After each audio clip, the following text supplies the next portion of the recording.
In this introductory lecture, I will present you some basic terms and categories in pathophysiology, and also I will review the disturbances of microcirculation.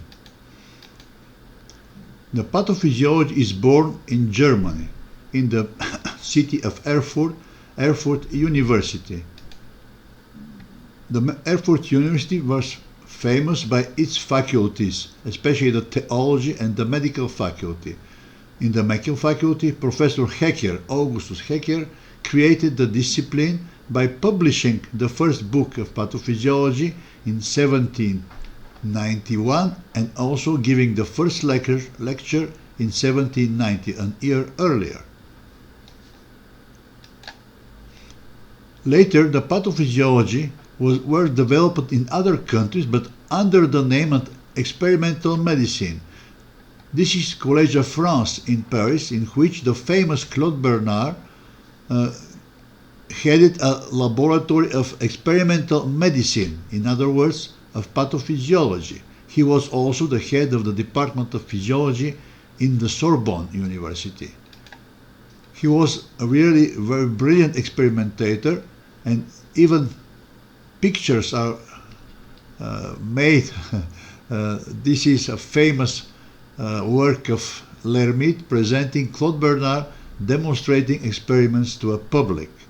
So, experimental medicine or pathophysiology, the name of the discipline, was affirmed by the famous pathologist, a brilliant scientist and teacher, Rudolf Virchow, writing an article in the German Archives of Pathological Anatomy and Physiology.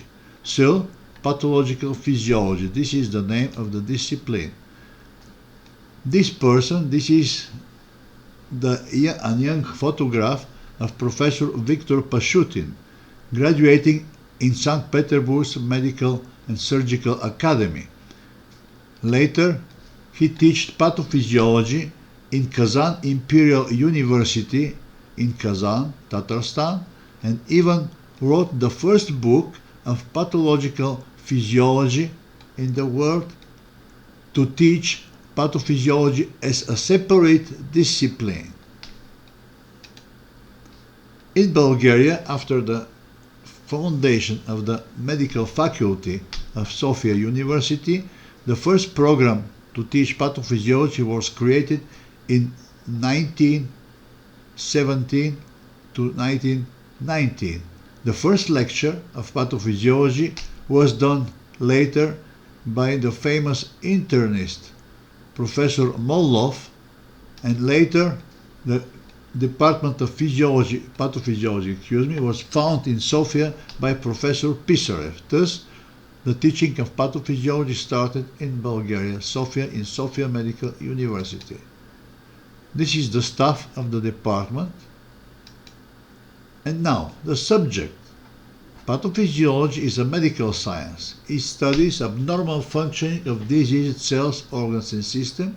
So, it is vastly a fundamental science. In other words, this is the physiology of diseases. In the same time, this is an interdisciplinary, integrative science, providing a bridge between fundamental and interdisciplinary sciences and the clinics. The physiology is integrating the very basic sciences such as anatomy, biology, biochemistry, biophysics, while the pathophysiology is integrating the pathological anatomy, pharmacology, microbiology, among others, thus presenting the bridge between the internal medicine, surgery, and other clinical disciplines to the basic and interdisciplinary sciences. These are the books you may use to prepare your exam in pathophysiology. The Pathophysiology of Disease, presenting the system pathophysiology. The Robbins book, Pathologic Basis of Disease, containing a material on both pathoanatomy and pathophysiology. It includes the basic pathophysiology, microcirculation, cell disorders, inflammation, immune disorders, cancer, and so on. This is an integrative book. It includes everything, both basic and clinical pathophysiology. The same is true for the big book Harrison's Internal Medicine. Every chapter is starting by a section of pathophysiology. So in fact you may use also the Harrison's book of internal medicine to prepare the exam of pathophysiology. Let's now define the terms. Health. The health is defined as a normal status of the organism with a harmony between structure and function, providing especially an ability to maintain homeostasis first, an ability of adequate adaptation to change in both environmental and internal changes, and ability to participate in work and social activities. So, to maintain homeostasis, to maintain adequate adaptation, and ability to participate in work. Let me note that the definition of the World Health Organization is slightly different. It is defined as a state of complete physical, mental, and social well-being, and not merely the absence of disease and or infirmity. So, now the disease. The definition of disease is related to a disturbed life activity in general that is due to the action of some agent, damaging agent, pathological agent, presenting with the following characteristics. First, disturbed regulatory systems. Second, lowered or lacking adaptation abilities. And finally, restricted or even lost work ability. Which are the pathological manifestations? Not every change may be defined as a disease. So, first, pathological reaction. It represents a brief and inadequate response of the organism to pathogenic or normal stimuli with no disturbance of work activity, and it is fully reversible. An example, increased peristalsis. The magnitude and the duration of a pathological reaction depends on the state of the organism, the intensity and duration of the stimulus. Next term, pathological process. It represents a combination of pathologic, adaptive and defense reaction, disturbances in structure and function of cells, tissues, organs, or the whole organism. For example, inflammation, neoplasia, and others. Pathological state. This term deals to a slowly progressing or even stopped process, or a non-progressing consequence resulting from a pathological process. For example, either dystrophia, slowly progressing process, or psychotic, scar, a consequence resulting from another pathological process. Which are the periods of a disease? The first one, this is the latency period. In infection medicine, it is known as incubation period. Next period, this is the prodromal period. The general non-specific signs and symptoms appear. And next, over disease. In over disease period, there is a full-blown clinical picture present. So this is the time for the physician to define the nature of disease, to elaborate on a diagnosis, and to define a clinical treatment. Which are the stages of disease? Acute disease may present as a disease, a process with a duration up to 3 weeks. For example, a rhinitis, the duration of rhinitis is usually 1 to 2 weeks. Subacute disease, duration up to 6 weeks, and chronic exceeding 6 weeks. Another term, this is for defining a period of disease, this is the convalescence. This is the recovery period, or eventually a temporary recovery may be present that is known as a remission. And finally, the death. This may be also the final period of a disease. The depth represents exhaustion of defense and compensatory mechanisms. Now, etiology. The etiology, from Greek aetia, cause, and logos, science, means the study of disease causation. The cause, or the etiologic agent, this is a factor exerting an impact on the organism. This factor is responsible for the generation of the disease. There are some monocausal disease, such as infectious disease, and multicausal disease, such as hypertension or ulcer.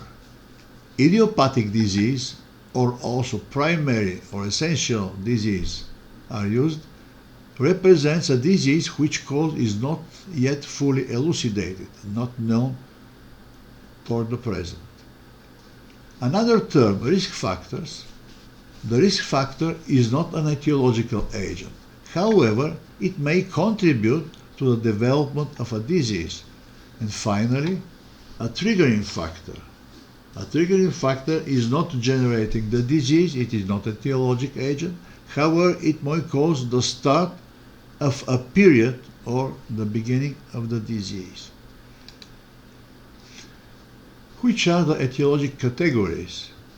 Genetic etiology. In this case, the disease is due to some gene defects, demonstrating immediately after birth. To not confound with congenital disease. In this class of disease, genetic information is intact. However, other factors in the embryo's intrauterine environment interfere with the normal development and cause disturbances, thus generating a disease after birth. Another class of disease, these are the acquired diseases. Genes and development are normal, but other factors encountered later produce the disease. Now the pathogenesis, from Greek, pathos, disease, and genesis, origin. The pathogenesis, this is the pattern of development of the disease. It includes the generation, the outcome, and the resolution. Let's now define some important terms. Symptom. Symptoms refer to the patient's subjective experience. For example, headache, malaise. Signs are not symptoms. They result from physical examination. They can be recorded and evaluated quantitatively. For example, tachycardia or increased temperature and others. Findings, usually laboratory findings. Findings represent results of tests, imaging, exploratory surgery, etc. For example, increased blood urea nitrogen represents a finding. Syndromes. The syndromes represent characteristics combinations of symptoms and signs associated with a particular disease. Let me note that a lot of diseases were first described as symptoms. And finally, sequela. Sequela, this is a condition resulting from a disease. For example, this is the thickening of the arterial walls in hypertension.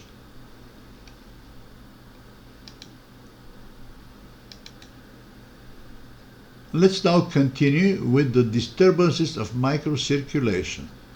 They are presented here: hyperemia, either arterial or venous, stasis, ischemia, infarction, thrombosis, and embolism.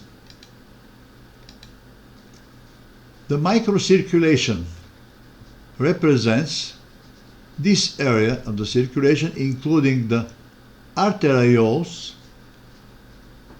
arterial capillaries, including the sphincters, and venules, small veins, and venous capillaries. This is an important area of the circulation.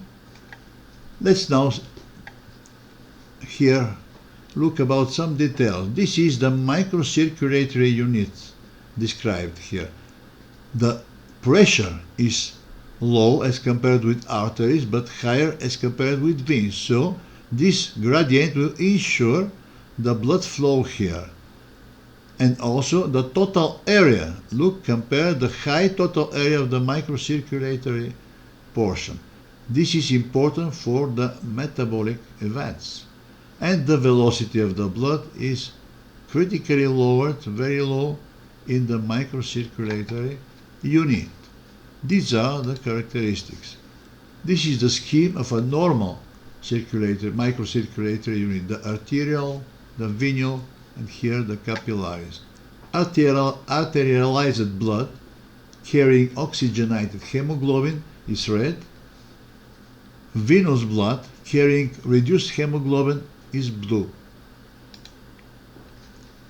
The microcirculatory area is important for the metabolism, especially because of the fluid movement across the wall of the capillaries. Here, in the arterial end, the pressure gradient pushes the fluid to the interstitial pressure because of the gradient in hydrostatic pressure. In the venous end, this fluid is collected back or drained by the lymphatic system. This turnover is especially important for the balanced metabolic exchange in this area. Now, the arterial hyperemia, known also as erythema. There is an increased inflow from the arterial end against a normal outflow in the venous end. The increased inflow is due to vasodilatation that may be also physiological. Example given exercise, but also inflammation. In the inflammatory response, the microcirculatory unit is filled with blood, arterial blood, and this is due to the release of inflammatory mediators acting as vasodilators, vasodilating effect. Thus, histamine, bradykinin, prostacyclin, among others, including metabolites, lactate, ATP, cause the vasodilation. Of course, some combined impacts may be also present: neurogenic, decreased sympathetic tone, and humoral metabolites or mediators. Which are the consequences of the arterial hyperemia? First, the metabolism is increased due to the increased input of arterialized blood, and the function is slightly increased. Of course, in some areas this may cause hemorrhage because of the rupture of these overfilled vessels, especially in atherosclerotic vessels. Now, the venous hyperemia. Venous hyperemia is due to the normal input to the microcirculatory unit and decreased outflow output. So, this may be due to local obstruction and very often by congestive heart failure because of the inability of the heart to pump the venous blood entering in the atrium. It is known also as cyanosis. Cyanosis, from the Greek cyanos, blue, because of the bluish discoloration of skin and mucosa, and it also causes hypoxia, decreased oxygen consumption because of the availability of the hemoglobin. This is the reduced hemoglobin.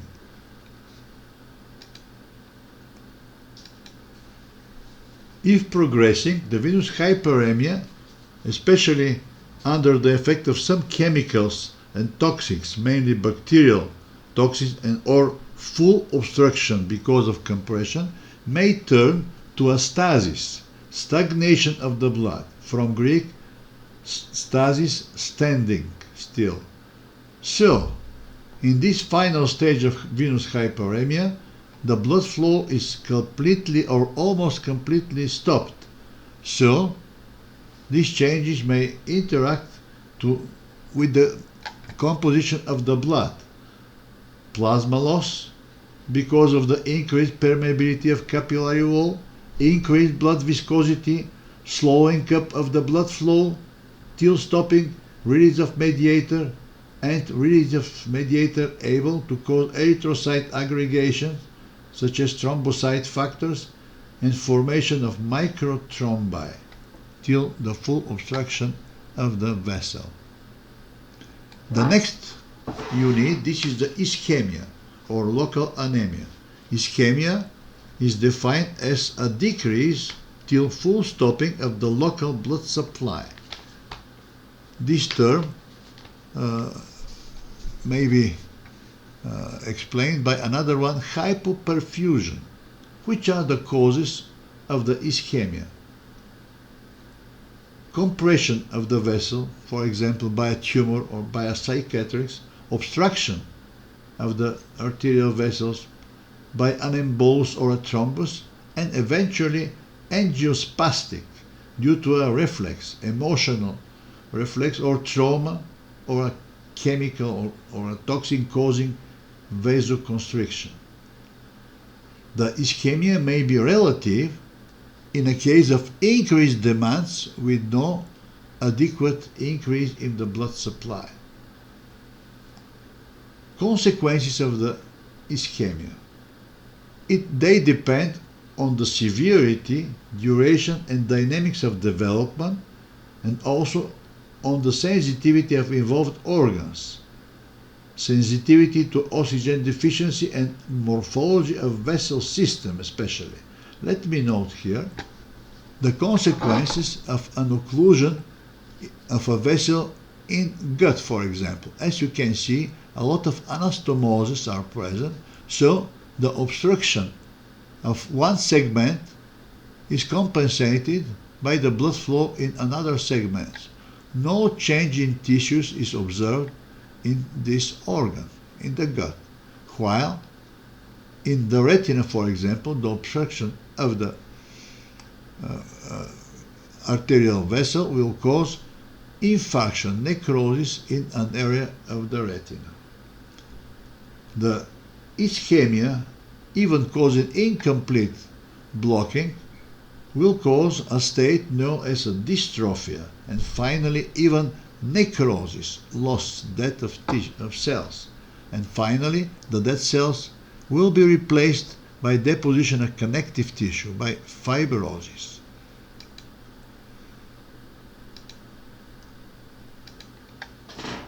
Let's now review the changes caused by the ischemia occurring at cell level. The decreased supply of blood, of oxygen, in other words, will cause a decrease in oxidative phosphorylation in mitochondria. The production of energy, the ATP production, will be strongly decreased. Hypoenergetic state will be present. So every mechanism consuming energy will be affected, such as sodium pump into the membrane of the cell. A decreased activity of sodium pump, decreasing the amount of sodium pumped outside, will cause an increased influx of sodium, also of calcium, but also and water. Increased influx of sodium will increase the osmotic activity of the cell, and water will enter due to the osmotic gradient. This will cause severe cellular swelling, including swelling of the organelles, of the mitochondria and other organelles, which change into the membrane, loss of microvilli, bleps, endoplasmatic reticulum swelling, and even damage to the nucleus with forming myelin figures. In addition, the decreased ATP production because of the decreased oxidative phosphorylation will allow the cell to switch on increased glycolysis, anaerobic producing of energy. So this will end by accumulation of lactic acid and decreased pH, acidification of cell content with damage to the nucleus. Also, the decreased energetic state of the cell will cause changes, suppression of the protein synthesis into the cell. If progressing, these changes, they are still reversible. If the ischemia continues, irreversible changes and cell death may be produced, with cytoskeletal alteration, free radicals generation, lipid breakdown, leakage of enzymes, especially from lysosomes, and calcium influx will activate the proteolytic enzyme to destroy the cell. Lysosomal enzymes will cause destruction of the cell. Infarction. This is the next unit to discuss. An infarction or infarct is a localized area of ischemic necrosis in an organ or tissue that results by a sudden reduction of its arterial supply. In the majority of cases, about 97%, or very rarely, by a sudden obstruction of venous drainage in organs having no potential bypass channels, for example in ovary or testes. Which are the causes for the infarction? Vascular obstruction, occlusion of an artery, thrombotic or embolic, in about 90 or more % of cases. Less commonly by vasoconstriction, angiospasm. The most common cause of the obstruction, this is an atherosclerotic process into the arteries, causing a decrease in the perfusion and death. This is here the picture of a myocardial infarction.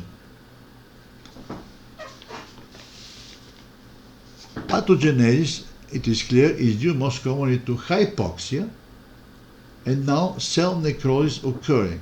These are here noted the stages of the evolution of the cell necrosis, with progressive lysis of destroyed cells. The debris are eliminated by macrophages, phagocytosis of lyzed debris, and neutrophils entering here will cause a temporarily inflammatory response. Finally, everything is clear and the lost parenchymal cells, in that case cardiomyocytes, are replaced by deposition of connective tissue and scar formation, cicatrix formation. It is due to deposition of collagen fibers by the fibroblast. This is the end of the infarction process. Next process to discuss, this is the thrombosis. It represents a coagulation disorder. So, first, which is the difference between a clot, a coagulum, and a thrombus?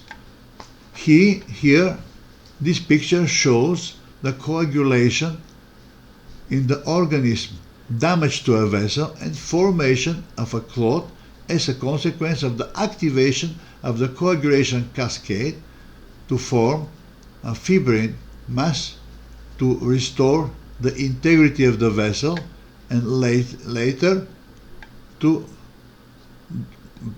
create the basis for reendothelialization and reparation of the vessel. So this is the clotting, this is not a thrombosis.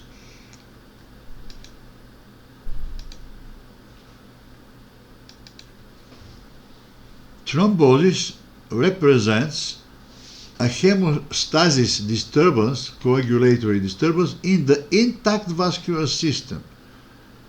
The integrity of the vessel is not damaged. Formation of a clotted mass of blood within an uninterrupted vessels. Which are the cause of thrombosis?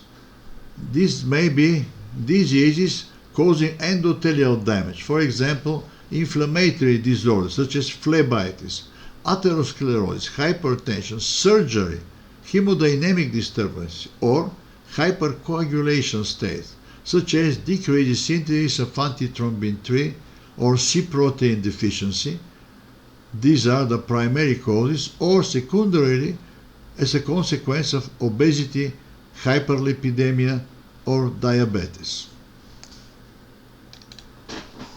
In accordance to the position, to the side, the thrombi may be either arterial or venous, and also microthrombi into the microcirculation, or cardiac thrombi formed in the chambers of the heart. They may be also occlusive or adjacent to the vessel wall, non-occlusive.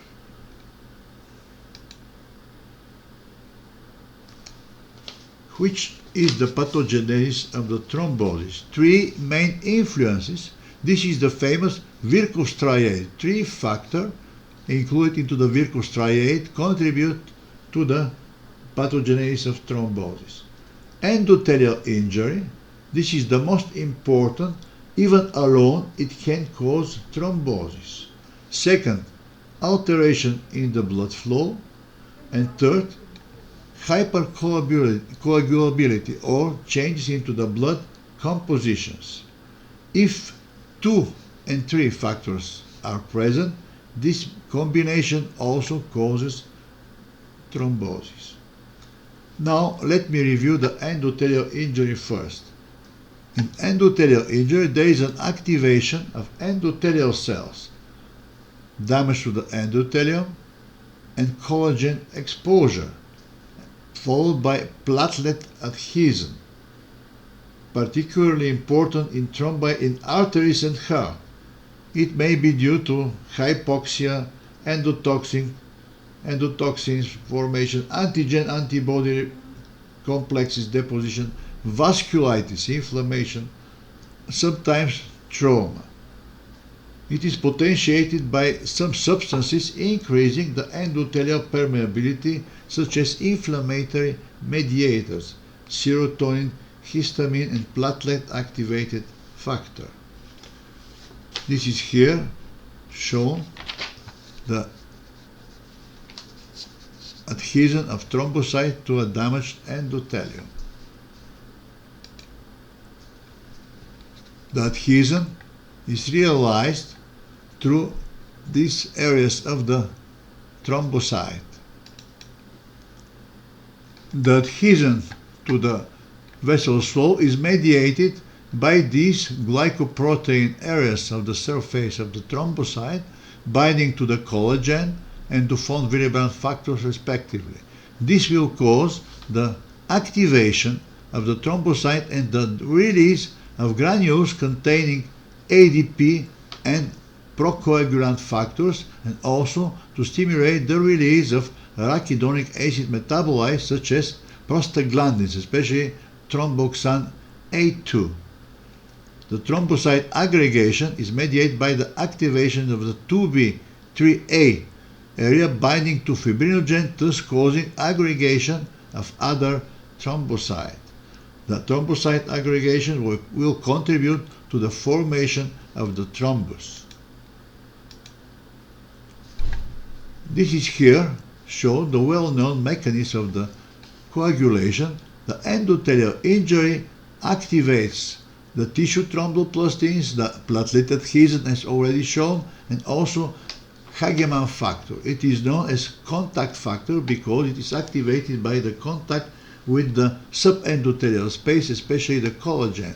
As a consequence, both intrinsic pathway and the extrinsic pathways of the coagulation are activated to form fibrin and also to potentiate the platelet aggregation.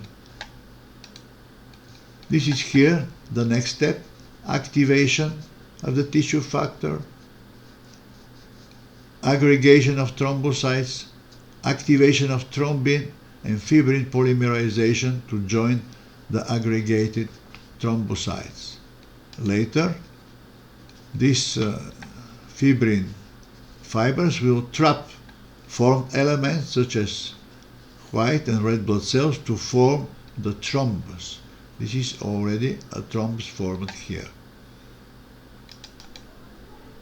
The alterations in normal blood flow also contribute to thrombosis, especially the disruption of laminar stream and the plasmatic sleeve that separates formed elements from the vessel's wall. More important in veins, this mechanism. The turbulence contributes for the disruption of the laminar stream in the arteries or heart, while stasis contributes for the disruption of the laminar stream in the veins and also in dilated cardiac chambers and atrial appendages. So, these disturbances also potentiate, stimulate the formation of thrombi. And hypercoagulability of blood. It may be primary, as already noted. It is genetic. Deficiency of either antithrombin 3 or protein C or protein S, or secondary acquired because of tissue damage, mainly surgery and fractures. All they contribute to the mechanism of thrombosis. Now let me comment the consequences. As you see, a thrombus formed here will cause a vessel occlusion, thus generating hypoperfusion and ischemia in the corresponding area. Ischemia may cause dystrophic changes, as already noted, but also it may cause necrosis and infarction. In addition, portions from the thrombi may be detached and to follow the bloodstream, thus to cause emboli generation.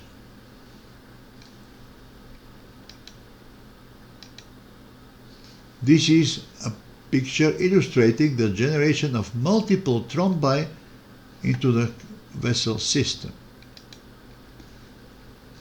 Here, the consequences of thrombosis are resumed. Vessel occlusion, ischemia to vessel obstruction, infarction, and emboli formation. Thromboemboli. The resolution may be achieved through aseptic lysis or by recanalization, and in severe states, septic lysis, destruction of the thrombus. Here, an example shows the recanalization by a thrombus formed into a vessel, reopening of this section. To summarize the factors favoring the thrombosis, let me note the role of collagen in the subendothelial space and von Willebrand factor, and here the inhibiting thrombolysis factors, the factors antithrombin 3 and protein C and S. These are the factors acting either to favor or to inhibit thrombosis. Now, another category of disorder. This is the embolism. Embolism constitutes an intravascular mass, either solid or liquid or gaseous, carried through the blood to a site distant from the site of generation, from its origin. The embolism may be endogenous. Different types are thromboembolism, atheroembolism, metastatic embolism, amniotic, fat and gaseous, or exogenous, air, or gaseous, of course, fat, bacterial, parasitic, and other foreign bodies. By site, the embolism may be either pulmonary or systemic. Let's now comment the mechanisms of embolism. First, the thromboembolism. This is here a thrombus shown occluding the pulmonary artery. So, this is a case of pulmonary embolism generated by an embolus born into the venous system. Which are the preconditions? Formation of a thrombus into the upper extremity veins, deep veins of the upper extremities, because of stasis, retention of blood, or damage to the venous wall by phlebitis. This is the common case. Usually, about 80 to 90% of pulmonary embolism is due to thromboembolism because of generation of thrombi and later emboli into the deep veins of the lower extremities. So, the detachment of the thrombus particle, the thrombus, and release into the venous circulation will cause obstruction of a vessel, the artery or a branch of the pulmonary artery, into the pulmonary circulation. As a consequence, the circulatory disorder will cause shock because of the obstruction of the pulmonary artery, decreased supply of blood to the left heart, and decreased output into the systemic circulation.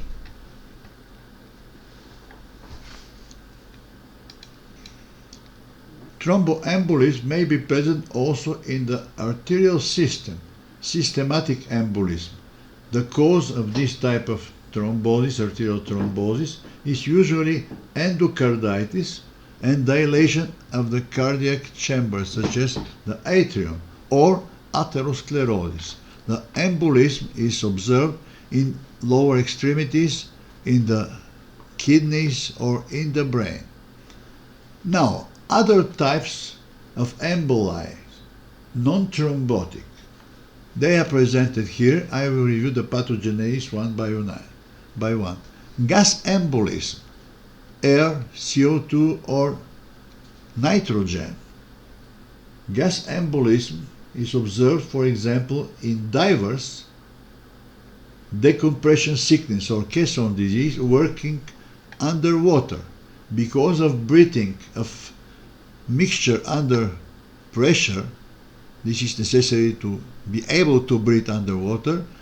The partial pressure of the oxygen, both oxygen and nitrogen, is high in their blood. So a rapid return to the surface may cause release of nitrogen under the form of bubbles into the circulation and obstruction of the pulmonary artery. They will pass through the ventricle and obstruct vessels into the butt of the pulmonary artery.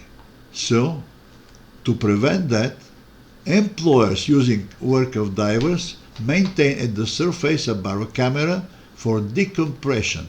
Decompression will allow the nitrogen to be first redissolved into the blood and later exhaled gradually by lowering the pressure.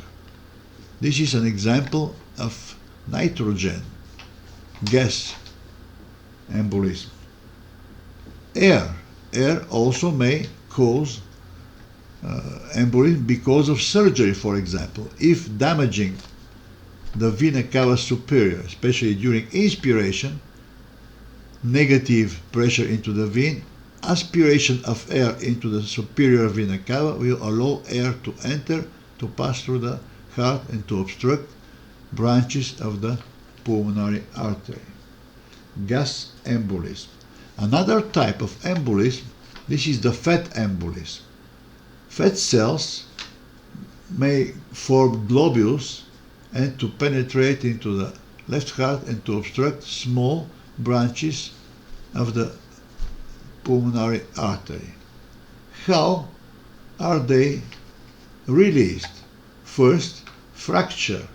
Fracture of a long bone, releasing the content of the bone cavity, bone marrow, will cause fat embolism. The composition of bone marrow is important. It contains more than 50% fats. So fat droplets will be released after the fracture of long bones, femurs, on humerus, into the circulation. Such a fat embolism will be generated within 24 hours or more after the accident causing the fractures. Another type of fat embolism is the exogenous injection of solutions. Usually, solutions containing fats are injected intramuscularly. However, an erroneous injection may cause penetration into a vein and obstruction of vessels into the butt, into the system of the pulmonary artery. Fat embolism because of an erroneous injection of fats. Another type, important type, this is the amniotic fluid embolism. Amniotic fluid, this is the fluid surrounding the fetus, and during the parturition, the delivery, because of the detachment of the placenta, vessels, venous vessels, may be opened and thus to allow the amniotic fluid to penetrate into the vessels. Amniotic fluid is not a homogeneous fluid. It contains cells and cell debris that may aggregate and to form plugs and to obstruct also small branches of the pulmonary artery.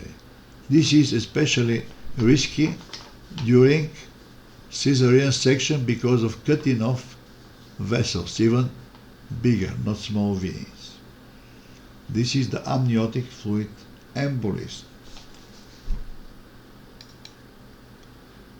Embolic events are generated also by the release of tumor cells. Tumor embolism, septic emboli formation also may cause embolism.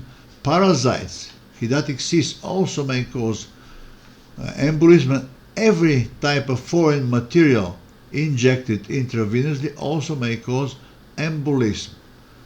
Now let me summarize the consequences of embolism. First, the pulmonary embolism. It may cause sudden cardiac death, especially achieving 60% occlusion. At least cardiovascular collapse may be observed with acute right heart failure, and also due to the reflex vasoconstriction, even infarction may be caused as a consequence of acute pulmonary obstruction by embolism. The systemic embolism consequences. Systemic embolism causes obstruction of an arterial vessel and as a consequence severe ischemia of this area or organ and ischemic necrosis, infarction. Thus, patients with embolic events are generally directed to the emergency section of a hospital. They are emergency patients.